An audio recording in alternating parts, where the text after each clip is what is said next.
Assalamualaikum warahmatullahi wabarakatuh. Perkenalkan, saya Novita Sari dari Ekonomi Syariah kelas 7D. Di video ini saya akan menyampaikan dan akan menjelaskan pengertian makosyid syariah dan hubungan makosyid syariah dengan ekonomi Islam. Langsung saja, yang pertama, pengertian makosyid syariah. Pengertian makosyid syariah secara bahasa, makosyid syariah itu terdiri dari dua kata. Yang pertama makosyid dan yang kedua syariah. Makosyid sendiri adalah bentuk jamak dari kata maksyid atau kesengajaan atau tujuan.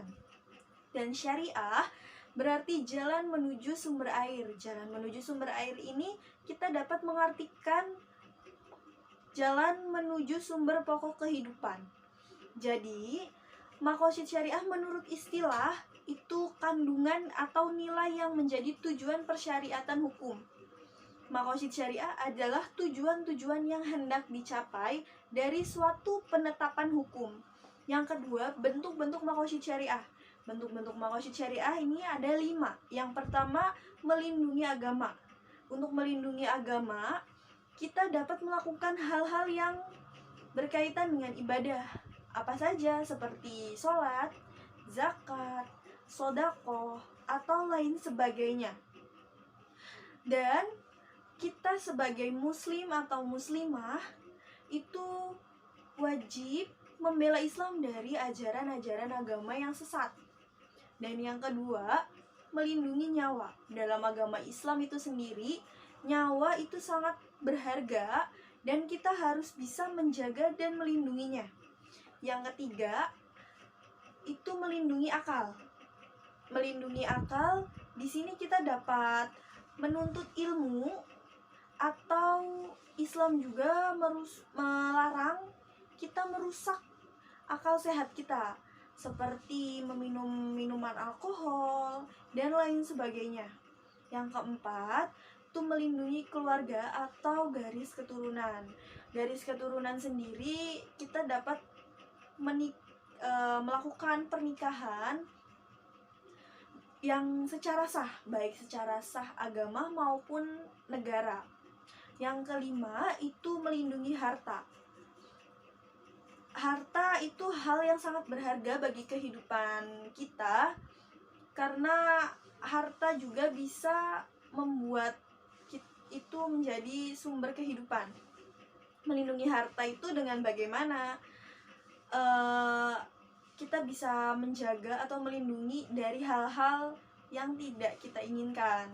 Dan Islam juga melarang kita untuk mencari harta secara ilegal. Secara ilegal itu seperti mencuri harta orang lain atau melakukan korupsi.